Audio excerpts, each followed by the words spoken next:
Hello friends, அஸ்ஸலாமு அலைக்கும். Welcome to Yas cooking channel. எல்லாரும் எப்படி இருக்கீங்க? நல்லா இருக்கீங்க நம்புறேன். அல்ஹம்துலில்லாஹ் நாங்களுமே நல்லா இருக்கோம். சமைக்கிறக்கே ரொம்ப எரிச்சலாக இருக்குது, வீட்டு வேலை பார்க்குறக்கே பிடிக்கவே இல்லை, கிச்சனுக்குள்ளே போகிறக்கே வெறுப்பாக இருக்குது அப்படின்னு சொல்கிறவங்களுக்காக தான் இந்த வீடியோ. இந்த வீடியோவில் நிறைய மோட்டிவேஷனான விஷயங்கள் எல்லாமே சொல்லியிருக்கேன். இந்த வீடியோ லாஸ்ட்டில் உங்களுக்கு கண்டிப்பாக ஒரு மெசேஜ் கிடைக்கும். வீடியோவை ஃபுல்லாக ஸ்கிப் பண்ணாமல் பாருங்கள். இப்போ நம்ம வீடியோக்குள்ளே போகலாம். இப்போல்லாம் 4:30 மணி அப்படிங்கும் போதே என்னோட டே ஸ்டார்ட் ஆயிடுது. அல்ஹம்துலில்லாஹ் தஹஜ்ஜுத் ப்ரேயர்லாம் முடிச்சுட்டு அதுக்கப்புறமா கிச்சனுக்குள்ளே வந்துட்டேன். இப்போ டைம் 5:20 ஆயிடுச்சு. 6 மணிக்கு லஞ்ச் எல்லாம் பேக் பண்ணி அவருக்கு கொடுத்து அனுப்பணும். 5 மணிக்கெல்லாம் கிச்சனுக்குள்ளே வந்துட்டேன். பருப்பு வேக வச்சுட்டேன், சாப்பாடுமே வச்சுட்டேன். வீடியோ எடுக்கிற ஞாபகமே இல்லை, சட்னி இடையில தான் ஞாபகம் வந்துச்சு. இதுலேருந்து தான் வீடியோ ஸ்டார்ட் பண்ணேன். ஒரே ஒரு முள்ளங்கி இருந்துச்சு, அது கூட ஒரு உருளைக்கிழங்கு போட்டு இன்னைக்கு சாம்பார் வச்சுக்கலாம் அப்படின்ட்டு கூடவே காலிஃப்ளவர் கிரேவி செய்ய போகிறேன். ஃபஸ்ட்டு வேலை டீ போட்டு குடிச்சிட்டு அதுக்கப்புறம் சாப்பாடு பருப்பு எல்லாமே வெந்து ரெடியாக இருக்குது. காலிஃப்ளவர் கிரேவி செய்கிறதுக்காக எண்ணெய் கொஞ்சம் ஊற்றிருக்கேன். இதில் சோம்பு கொஞ்சமாக சேர்த்திட்டு கருவேப்பிலையும் சேர்த்திக்க போகிறேன். அந்த சோம்பு கருவேப்பிலையோட ஃப்ளேவர் ரொம்பவே சூப்பராக இருக்கும். அதனால் இந்த மாதிரி சேர்த்தி செய்கிறது எனக்கு ரொம்பவே பிடிக்கும்.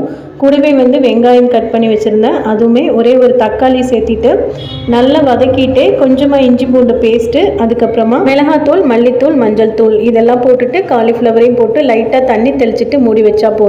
காலையில ஹரிபரியா வேலை போகும். 10 கை இருந்தாலும் பத்தாது. 1 ஹவருக்குள்ள குழம்பு சாப்பாடு பொரியல் எல்லாமே செஞ்சாகணும். காலையிலேயே நான் குழம்பு பொரியல் எல்லாமே செஞ்சிருவேன். அதுக்கப்புறம் பசங்களுக்குமே லஞ்சுக்கு கொடுத்து வர்றதுக்கு ஈஸியாக இருக்கும். ரொம்ப லேட் ஆயிடுச்சு, டைமே இல்லை அப்படிங்கும் போது தாளிச்சு கொடுத்து விட்டுருவேன்.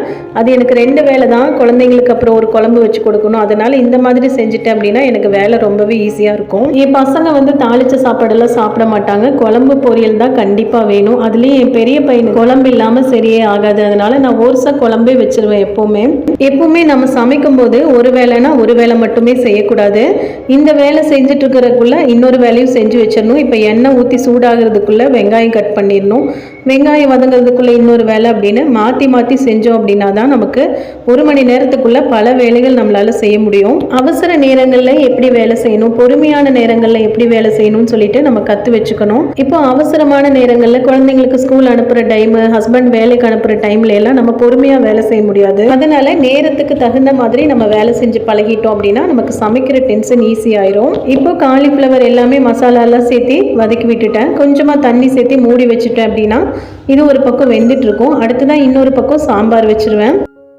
நான் மேக்ஸிமம் பார்த்தீங்கன்னா நான் எம்டி சாம்பார் தான் வைப்பேன். எங்கள் வீட்டில் காய்கறி எல்லாம் போட்டு சாம்பார் வச்சா யாருமே அவ்வளோ விரும்பி சாப்பிட மாட்டாங்க. குழம்புல காயெல்லாம் அப்படியே இருக்கும், குழம்பு மட்டும்தான் இருத்து ஊற்றி நல்லா காலி பண்ணிடுவாங்க. அதனால் நான் எப்போவுமே எம்டி சாம்பார் தான் வச்சுக்கிறது. இன்றைக்கி ஒரே ஒரு முள்ளங்கி இருந்துச்சு, அதனால் அது கூட ஒரு உருளைக்கிழங்கு போட்டுட்டு ஒரு சாம்பார் மாதிரி வச்சிடலாம் அப்படின்ட்டு வச்சுட்டேன். என்னோட ஸ்டைலில் நான் எப்படி சாம்பார் வைக்கிறேன் அப்படின்னு சொல்கிறேன் பாருங்கள். கொஞ்சமாக எண்ணெய் ஊற்றிட்டு எண்ணெய் சூடானதுக்கப்புறம் கொஞ்சமாக சீரகம், அதோடு சேர்த்து கொஞ்சம் கடுகு, பெரிய வெங்காயம், தக்காளி இது எல்லாத்தையும் சேர்த்து நல்லா வதக்கிட்டு கருவேப்பிலை மல்லி இலை இருந்தால் அது சேர்த்திக்கோங்க. இது வதங்குறதுக்கு கொஞ்சமாக உப்பு சேர்த்திட்டு, உப்பு சேர்த்தும் போது வெங்காயம் தக்காளி எல்லாம் கொஞ்சம் நல்லா வதங்கிடும் இல்லையா, அதனால தான் சேர்த்திருக்கேன். இது கூட கொஞ்சமாக கருவேப்பிலையும் அதோட கட் பண்ணி வச்சிருக்கிற காய்கறிகளையும் சேர்த்திட்டு நல்லா வதக்கிக்குவேன். அதுக்கப்புறமா கொஞ்சமாக சாம்பார் தூள் சேர்த்திக்குவேன். இந்த சாம்பாரில் நான் சாம்பார் தூள் மட்டும்தான் சேர்த்துவேன். மிளகாத்தூள், குழம்பு மசாலா தூள் அதெல்லாம் எதுவுமே இல்லை, வெறும் சாம்பார் தூள் மட்டும் சேர்த்திட்டு நல்லா இந்த மாதிரி காய்கறியில் கலந்துக்கிற மாதிரி கலந்துட்டு உப்பு காரம் சரியாக இருக்கான்னு பார்த்துட்டு தேவையான அளவு தண்ணி ஊற்றிட்டு மூடி வச்சிருவேன். காய்கறி ஒரு பாதி அளவில் வெந்ததுக்கப்புறமா வேக வச்சா பருப்பு சேர்த்து நல்லா கொதிக்க வச்சிட்டோம் அப்படின்னா சூப்பரான சாம்பார் ரெடி ஆயிரும். இதை தாளித்து விடுறதுக்குள்ளேயே இந்த பக்கம் காலிஃப்ளவர் பாதி அளவில் வெந்துருச்சு. இப்போ இந்த ஸ்டேஜில் நான் தேங்காய் எண்ணெய் சேர்த்திக்குவேன். எனக்கு இந்த பொரியலில் இந்த மாதிரி கிரேவியில் இதில் எல்லாத்துலேயுமே தேங்காய் எண்ணெய் சேர்த்துறது அப்படின்னா ரொம்பவே பிடிக்கும். வீட்டில் யாருக்கு பிடிக்குமோ இல்லையோ நான் கண்டிப்பாக தேங்காய் எண்ணெய் சேர்த்திக்குவேன். ஆனாலும் யாரும் எதுவும் சொன்னதில்லை இது வரைக்கும். இந்த தேங்காய் எண்ணெய் சேர்த்து செய்யும்போது டேஸ்ட் சூப்பராகவே இருக்கும். தேங்காய் எண்ணெய் ஊற்றிட்டு நல்லா மூடி வச்சுட்டேன். இன்னும் கூட கொஞ்சம் நல்லா வேகட்டும் அப்படிங்கிறதுக்காக. கூடவே சைட் பை சைடாக பாத்திரம் 2-3 பாத்திரம் சேர கழுகி வச்சிருவேன். நம்ம சமைக்கும் போது பாத்திரத்தை கை கழுவி வச்சுட்டோம் அப்படின்னா ரொம்பவே ஈஸியாக இருக்கும். கிச்சனுமே பார்க்கறதுக்கு நீட்டாக இருக்கும். இல்லை அப்படின்னா வேலை செய்கிறதுக்கே ரொம்பவே மலப்பாக இருக்கும். சிங்க் நிறையா பாத்திரம் எல்லாம் சேர்ந்துருச்சு அப்படின்னா வேலை செய்யறதுக்கு ரொம்ப கஷ்டமாயிரும். அதனால இந்த மாதிரி முடிஞ்ச அளவுக்கு நான் கை பாத்திரம் எல்லாத்தையுமே கழுகி வச்சிருவேன். கவுண்டர் டாப்புமே அப்பப்போ எல்லாம் க்ளீன் பண்ணி விட்டுருவேன். ஏன்னா இதெல்லாம் நீட்டாக இருந்தால் தான் நம்மளுக்கு கிச்சனில் நின்று சமைக்கிறதுக்கு ரொம்பவே நல்லா இருக்கும், இன்ட்ரெஸ்டிங்காகவும் இருக்கும். இல்லை அப்படின்னா அந்த வேலை வேலை செய்கிறதுக்கே பிடிக்கவே பிடிக்காது. அதனால் முடிஞ்ச வரைக்கும் நான் அந்தந்த வேலைகளை அப்பப்போவே முடிச்சிருவேன். இப்போ காய் வந்து வேகிற ஸ்டேஜ் ஆயிடுச்சு. இந்த டைமில் வேக வச்ச பருப்பையும் ஊற்றி நல்லா கலந்துட்டோம் அப்படின்னா சாம்பார் வந்து ரெடி. நல்லா கொதிக்க வைக்கணும். கொதிக்க வச்சுட்டு மல்லி இலை தூவி இறக்கிட்டா சாம்பார் ரெடி. இந்த பக்கம் காலிஃப்ளவர் கிரேவியுமே ரெடி ஆயிடுச்சு. இது ரொம்ப சிம்பிளாக இருக்கும், அதே சமயம் நல்லா டேஸ்ட்டாக இருக்கும். சாம்பார் சாப்பாடு, தயிர் சாப்பாடு, சப்பாத்திக்கு எல்லாத்துக்குமே சூப்பராக இருக்கும்.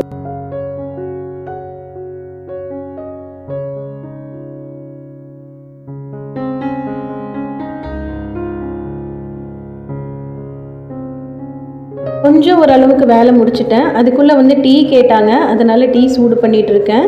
சைட் பை சைடாக இந்த கவுண்டர் டாப்புமே வந்து எல்லாத்தையும் க்ளீன் பண்ணி விட்டுட்டேன். ஃப்ரிட்ஜிலிருந்து சமைக்கிறதுக்காக எடுத்த பொருட்களை எல்லாமே வந்து அப்பப்போ எடுத்து அப்பப்போ வந்து ஃப்ரிட்ஜுக்குள்ளே வச்சுருவேன். இந்த மாதிரி கரண்டி எல்லாமே வந்து இந்த மாதிரி பிளேட் ஒன்று வச்சுட்டு அதுக்கு மேலே அதெல்லாம் வச்சுக்கோங்க. அப்போ தான் வந்து கவுண்டர் டாப் மேலே எண்ணெய் பிசுக்கெல்லாம் ஆகாமல் இருக்கும். இந்த டீ சூடு பண்ணுற கேப்புக்குள்ளே இந்த 2 சைடில் இருக்கிற கவுண்டர் டாப்புமே வந்து ஓரளவுக்கு நான் க்ளீன் பண்ணி விட்டுட்டேன்.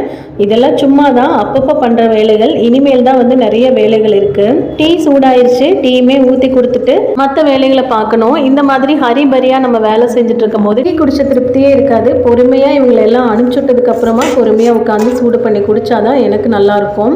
இப்போ குழம்பு வந்து ரெடி ஆயிடுச்சு. நல்லா கொதிச்சு சாம்பார் வந்து ரெடி ஆயிடுச்சு. அடுத்ததான் வந்து பிரேக்ஃபாஸ்ட்டுக்கு உண்டான வேலைகளை செய்யணும். மாவு அரைச்சி வச்சுருந்தேன். இன்றைக்கி வந்து இட்லி தான் செய்ய போகிறேன்.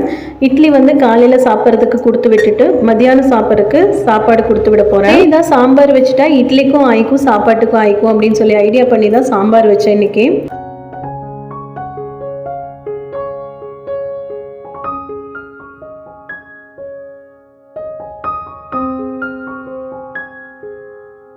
இட்லி ஊற்றுறதுக்குள்ளே இட்லி பாத்திரத்தில் தண்ணி வந்து கொதிக்க வச்சுட்டேன். இப்போ இட்லி ஊற்றி வச்சுட்டா 5 நிமிஷத்தில் இட்லி வந்து ரெடி ஆயிரும். 5 நிமிஷம் கழிஞ்சு ஓப்பன் பண்ணி பார்த்துட்ருக்கேன். இட்லி வந்து நல்லாவே வெந்துருச்சு. இட்லி வேகிற இந்த கேப்பில் லஞ்ச் வந்து பேக் பண்ணிட்டேன். இப்போ காலையில் சாப்பிட்றதுக்கு மட்டும் பேக் பண்ணால் போதும்.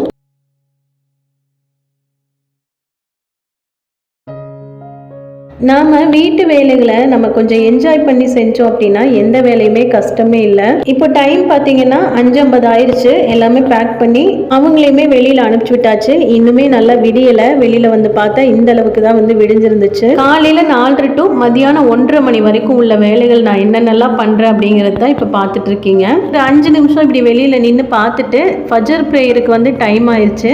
அவங்கள அனுப்பிச்சி விட்டோன்னே போய் நான் எப்போவுமே வந்து ஃபஜர் வந்து தொழுது முடிச்சிருவேன்.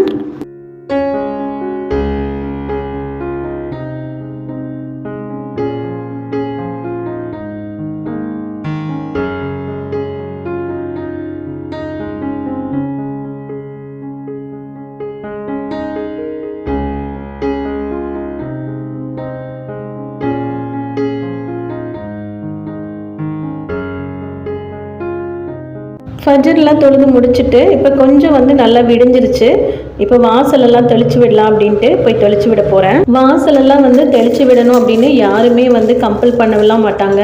இருந்தாலும் எனக்கு வந்து பார்க்குறதுக்கு பிடிக்காது. காலையில் டைம் இந்த மாதிரி வெளியில் போய் இந்த மாதிரி வாசலெல்லாம் தெளித்து விட்டுட்டு வீட்டுக்குள்ளே வரும்போது எனக்கு பார்க்குறதுக்கு ரொம்பவே பிடிக்கும்.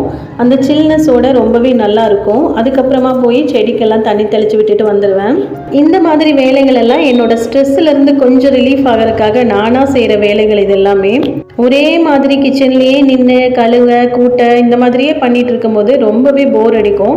அதனால் அப்பப்போ இந்த மாதிரி வெளியில் வந்து செடி பார்ப்பேன். இந்த மாதிரி வாசலெல்லாம் கூட்டி விடுவேன். இந்த மாதிரி எல்லாம் பண்ணும்போது கொஞ்சம் ரிலீஃபாக இருக்கும். இப்போ வந்து நான் எல்லா வேலைகளும் வெளி வேலைகளெல்லாம் முடிச்சுட்டு கிச்சனுக்குள்ளே வரும்போது இப்படி தான் இருந்துச்சு. இது எல்லாத்தையும் கழுகுறதுக்கு எடுத்து போட்டுட்டு சமைச்ச பாத்திரத்தை எல்லாம் சாப்பாடு குழம்பு எல்லாம் வேறு பாத்திரத்தில் மாற்றி ஊற்றி வச்சுட்டு அதையுமே எல்லாத்தையுமே கழுகி வச்சுருவேன். நம்ம வீட்டில் இருக்கிற பெண்கள் வந்து இந்த வேலைகள் எல்லாமே வந்து ரொம்ப கஷ்டம்னு நினைக்கிறோம். ஆனால் வெளியில் வேலைக்கு போகிற பெண்களை பற்றி நம்ம யோசித்து பார்த்தோம் அப்படின்னா இந்த வேலையெல்லாம் ஒரு கஷ்டமே இருக்காது. அவங்கெல்லாம் வீட்லேயும் வேலை பார்த்துட்டு வெளியிலையும் போய் சம்பாதிச்சுட்டு வராங்க. அவங்களுக்கு கண்டிப்பாக வந்து ஸ்ட்ரெஸ்ஃபுல்லான ஒரு லைஃபாக தான் இருக்கும். அதுவும் இல்லாமல் குழந்தைங்கள பக்கத்தில் இருந்து பார்த்துக்க முடியாது. இந்த மாதிரி நிறைய வந்து மிஸ் பண்ணுவாங்க அவங்க. நம்ம நினச்சா ஒரு வேலை செய்யலாம், அப்படி முடியல அப்படிங்கும்போது தூக்கி போட்டுட்டு போய் நம்ம கொஞ்ச நேரம் ரெஸ்ட் எடுக்க கூட செய்யலாம். ஆனால் அவங்கெல்லாம் வந்து அந்த மாதிரி கண்டிப்பாக பண்ணவே முடியாது. வீட்டில் இருக்கிற பெண்களை பார்த்து கண்டிப்பாக அவங்க வந்து ரொம்பவே ஆசைப்படுவாங்க. எதுக்காக ஆசைப்படுறாங்களோ இல்லையோ நல்ல ரெஸ்ட் எடுக்கலாம் அப்படிங்கிறது கண்டிப்பாக அவங்களுக்கு ஆசையாகவே தான் இருக்கும். எந்த ஒரு வேலையுமே நம்ம பிடிச்சி செய்யும்போது அதில் எந்த விதமான கஷ்டமும் இருக்கவே இருக்காது. நம்ம ரொம்ப எரிச்சலோட நமக்கு பிடிக்காம செய்யும்போது தான் அதில் கோபம் வரும். கிச்சன் அப்படிங்கிறது நம்மளுடைய ராஜ்யம், நாம் வைக்கிறது தான் சட்டம். என்ன குழம்பு வைக்கணும், என்ன சமைக்கணும்னு நம்ம வீட்டில் உள்ளவங்க கிட்ட கேட்டால் கூட உன்னோட இஷ்டத்துக்கு எது வேணாலும் சமைச்சுக்குமா அப்படிங்கிற ஒரு ப்ரைவசியை நம்மக்கிட்ட தான் கொடுத்துருக்காங்க. நாம தான் அதை புரிஞ்சுக்கிறதே இல்லாமல் ரொம்ப ஸ்ட்ரெஸ்ஃபுல்லாக எடுத்துக்கிறோம். நமக்கு இஷ்டப்பட்டது தான் சமைக்கிறோம், நமக்கு இஷ்டப்பட்டது தான் சமைச்சு கொடுக்கறது தான் அவங்க சாப்பிடவும் செய்கிறாங்க. அதனால் யாருக்குமே இங்கே எந்த விதமான கட்டாயமுமே கிடையாது. நம்மளை நாம் எப்பவுமே ஃப்ரீயாக வச்சுக்கலாம். எந்த ஸ்ட்ரெஸ்ஸுமே இல்லாமல் நம்ம மைண்டை ரிலாக்ஸாக கண்டிப்பாக வச்சுக்க முடியும். எப்போவுமே நம்ம வீட்டு வேலைகள் பொறுத்த வரைக்கும் அந்தந்த வேலைகளை அப்பப்போ முடிச்சிட்டோம் அப்படின்னா எந்த ஸ்ட்ரெஸ்ஸுமே இருக்காது. இந்த வேலையை அப்புறம் செய்யலாம் நம்ம போட்டு வச்சுட்டோன்னு வச்சுக்கோங்களேன், அப்போ தான் நமக்கு டென்ஷன் அதிகமாகும். நம்மளோட டைமிங் மீறி போயிடுச்சு அப்படின்னா நம்ம வீட்டு வேலையும் செய்ய முடியாமல் நம்ம ரெஸ்ட் எடுக்கவும் முடியாமல் அதுவே ஒரு பெரிய டென்ஷனாக இருக்கும். இப்போது பெட்டெல்லாம் சரிப்படுத்தி விட்டுட்டு இப்போ கிச்சன் க்ளீனிங் வேலை தான் பண்ணிகிட்ருக்கேன். கிச்சன் டெய்லியுமே நான் இதே போல் தான் க்ளீன் பண்ணுவேன். டெய்லியும் ஒன்ஸ் ஒரு 10 நிமிஷம் எக்ஸ்ட்ரா டைம் செலவாகும், அவ்வளோதான். இந்த மாதிரி பண்ணி க்ளீன் பண்ணும்போது எனக்கு ரொம்பவே கம்ஃபர்ட்டாக இருக்கும். எனக்கு நல்லா பிடிக்கும். சமைக்கிறதுக்குமே ரொம்ப என்ஜாய் பண்ணி சமைக்க தோணும். கிச்சனில் இருக்கிற இந்த பாத்திரங்கள் எல்லாம் இந்த மாதிரி நம்ம டெய்லியுமே தொடச்சி வச்சுட்டோம் அப்படின்னா எண்ணெய் பிசுக்கெல்லாம் ஒட்டாது. இல்லை அப்படின்னா எண்ணெய் பிசுக்கு நிறைய ஒட்டிருச்சு அப்படின்னா நமக்கு க்ளீன் பண்ணுறதுக்கு கஷ்டமாக இருக்கும். இன்னும் நிறைய விஷயங்களை நான் இப்போல்லாம் சேஞ்ச் பண்ணிட்டு வந்துட்டு இருக்கேன். இன்ஷால்லா அது என்னென்ன விஷயங்கள் அப்படின்னு நல்லா நான் சேஞ்ச் பண்ணிவிட்டு அதுக்காகவே ஒரு வீடியோ உங்களுக்கு நான் போடுறேன். கண்டிப்பாக உங்களுக்கு அது மோட்டிவேஷனாக இருக்கும். இந்த கிச்சன் க்ளீன் பண்ணுறது எனக்கு ரொம்ப பிடிச்ச ஒரு விஷயம். இது யார்கிட்டேருந்து எனக்கு வந்துச்சு அப்படின்னா எங்கள் அம்மா கிட்டேருந்து. எங்கள் அம்மாலாம் சான்ஸே இல்லை, அவ்வளோ க்ளீனாக வச்சுக்குவாங்க வீட்டை. எங்கள் அம்மா வீட்டில் ஒரு தூசி கூட நம்ம பார்க்கவே முடியாது, அந்தளவுக்கு நல்லா க்ளீன் பண்ணி வச்சுக்குவாங்க. ஃபேனில் தூசியோ அல்லது மற்ற எங்கேயாவது ஒட்டடையோ ஒரு இதையே பார்க்கவே முடியாது. அவங்க அவங்களுக்கு ரொம்ப பிடிச்ச விஷயம் இந்த க்ளீனிங் விஷயம்தான். க்ளீன் பண்ணி அதெல்லாம் பார்த்து கூடவே இருந்து அந்த மாதிரி பழக்கம் தான் எங்களுக்குமே வந்துச்சு. அதில் கால்வாசி தான் நான் பண்ணுறது. எங்கள் அம்மா பண்ணுறதெல்லாம் பார்த்தோம் அப்படின்னா அவ்வளோ ஆச்சரியமாக இருக்கும். மாஷால்லா எப்படி இவங்களால இவ்வளோ வேலை செய்ய முடியுது அப்படிங்கிற மாதிரி தான் இருக்கும். ஆனால் நான் சீக்கிரமாக டயர்ட் ஆயிடுவேன். எங்கள் அம்மா இந்த ஏஜ்லேயுமே நல்லாவே ஆக்டிவாக வீடை அவ்வளோ க்ளீன் பண்ணி வச்சுருக்காங்க. ஃப்ரிட்ஜு நானும் எங்கள் அம்மாவும் ஒரே அன்னைக்கு தான் வாங்கினோம். எங்கள் அம்மா வீட்டோட ஃப்ரிட்ஜு அவ்வளோ புதுசாக இருக்குது. ஆனால் என்னோடய வீட்டோட ஃப்ரிட்ஜு ஸ்க்ராட்ச் ஆகி பழசாக ஆயிடுச்சு. ஸ்லாப்பில் யூஸ் பண்ணாமல் வச்சுருக்கிற பாத்திரத்தில் கூட எங்கள் அம்மா வீட்டில் தூசி பார்க்க முடியாது. அந்த அளவுக்கு நல்லா க்ளீன் பண்ணி வச்சுக்குவாங்க. கண்டிப்பாக என்னாலெல்லாம் அது முடியவே முடியாது. எனக்கு முடிஞ்ச வரைக்கும் எனக்கு கம்ஃபர்ட்டாக இருக்கிற வரைக்கும் நான் க்ளீன் பண்ணி தான் வச்சுருக்கேன். டெய்லி ஒன்ஸ் சமையலெல்லாம் முடிச்சுட்டு இந்த மாதிரி நான் க்ளீன் பண்ணி வச்சுருவேன். சிங்க்கு, கேஸ் ஸ்டவ்வு எல்லாமே க்ளீன் பண்ணி முடிச்சுட்டு கிச்சன் பார்த்தோம் அப்படின்னா எனக்கு ரொம்பவே ஆசையாக இருக்கும். என்றைக்குமே சமைக்கிறதுக்கு போர் அடிக்காது. அந்த அளவுக்கு எனக்கு இன்ட்ரெஸ்டாக தான் இருக்குது சமையல் மேலே. அதுக்கு காரணமும் என்ன விஷயம் அப்படின்னா கிச்சன் ஓரளவுக்கு நான் நீட்டாக வச்சுருக்கிறேன் அப்படிங்கிறதுனால தான். என்னை விடலாம் நிறைய பேர் நீட்டாக வைக்கிறவங்களாம் இருக்காங்க. அதில் நான் பண்ணுறதெல்லாம் ஒரு பெரிய விஷயம் இல்லை அப்படின்னு தான் நினைக்கிறேன். இந்த மாதிரி கேஸ் ஸ்டவ் ஸ்டாண்டு இது எல்லாத்தையுமே கழுகிட்டு நல்லா தொடச்சிட்டு அதுக்கப்புறம் எல்லாத்தையும் தொடச்சி விட்டு அதில் ஃபிட் பண்ணி விட்டுருவேன். எல்லாம் முடிச்சுட்டு பார்க்கும்போது நல்லாவே நீட்டாக இருக்கும். என்னோட வேலைகள் கொஞ்சம் ஸ்ட்ரெஸ்ஸான வேலைகள் தான் இருந்தாலும் பரவாயில்லை அப்படின்னு நான் பிடிச்சி செஞ்சிட்ருக்கேன். இப்போ நார்மலாக நம்ம சமைக்கிறதுக்கு 1 hour ஆகும் அப்படின்னா இந்த மாதிரி வீடியோலாம் எடுத்துகிட்டு சமைக்கிறதுக்கு 2 மணி நேரம் 3 மணி நேரமெல்லாம் ஆயிரும். அந்தந்த பொசிஷனில் ஃபோனை வைக்கணும், வீடியோலாம் கரெக்டாக கவர் ஆகுதான்னு பார்க்கணும். இந்த மாதிரியான விஷயங்கள் நிறைய விஷயங்கள் இருக்குது. எங்களை மாதிரி யூடியூபர்ஸாக இருக்கட்டும் அல்லது வெளியில் போய் வேலை செய்கிறவங்களுக்கு எல்லாமே ரொம்ப ஸ்ட்ரெஸ்ஸானது தான். இருந்தாலும் ரொம்ப பிடிச்சி தான் நான் இந்த விஷயத்த செய்கிறேன்.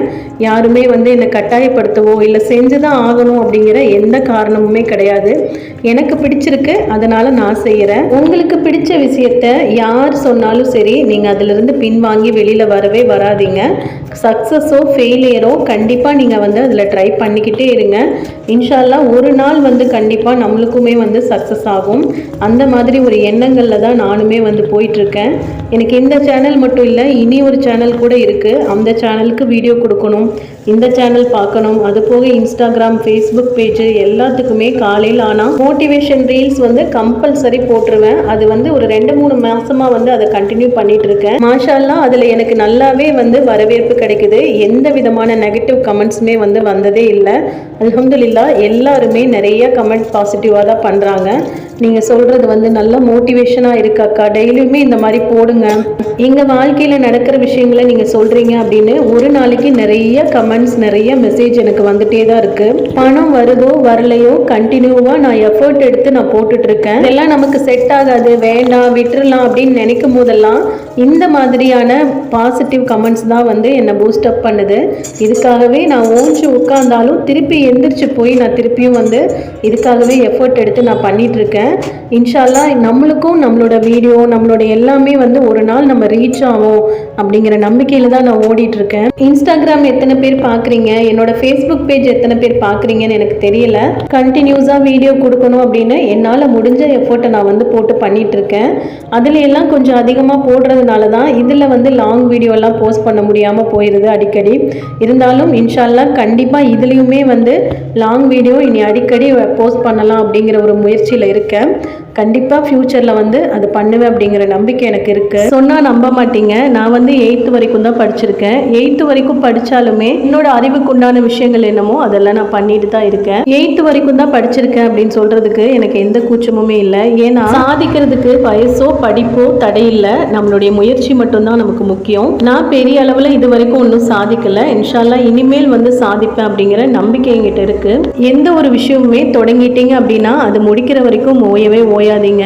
வெற்றியோ தோல்வியோ அதை கடைசி வரைக்கும் முயற்சி செஞ்சு பாருங்க. வெற்றி கிடைச்சா ஃபியூச்சர் நல்லா இருக்கட்டும், தோல்வி அப்படின்னா அது ஒரு பாடமா இருக்கட்டும். எந்த ஒரு விஷயமுமே இஷ்டப்பட்டு செய்யுங்க, கஷ்டப்பட்டு செய்யவே வேண்டாம். இஷ்டப்பட்டு செய்யும் போது அந்த கஷ்டங்கள் எல்லாம் பறந்து போயிடும். என்னுடைய ஒரு நாள் வீட்டு வேலைகள் எல்லாம் இப்படித்தான் போச்சு. இந்த மாதிரி தான் என்னுடைய நாட்கள் போயிட்டு இருக்கு. அவ்வளோதான் ஃப்ரெண்ட்ஸ், இந்த வீடியோ இதோட முடிச்சுக்கிறேன். வீடியோ யூஸ்ஃபுல்லாக இருக்கும் அப்படின்னு நம்புகிறேன். வீடியோ பிடிச்சிருந்தா லைக் பண்ணுங்கள், ஷேர் பண்ணுங்கள். மறக்காமல் நம்ம சேனலை சப்ஸ்கிரைப் பண்ணிக்கோங்க. இன்ஸ்டாகிராம் ஃபேஸ்புக் பேஜை ஃபாலோ பண்ணிக்கோங்க. தேங்க்ஸ் ஃபார் வாட்சிங்.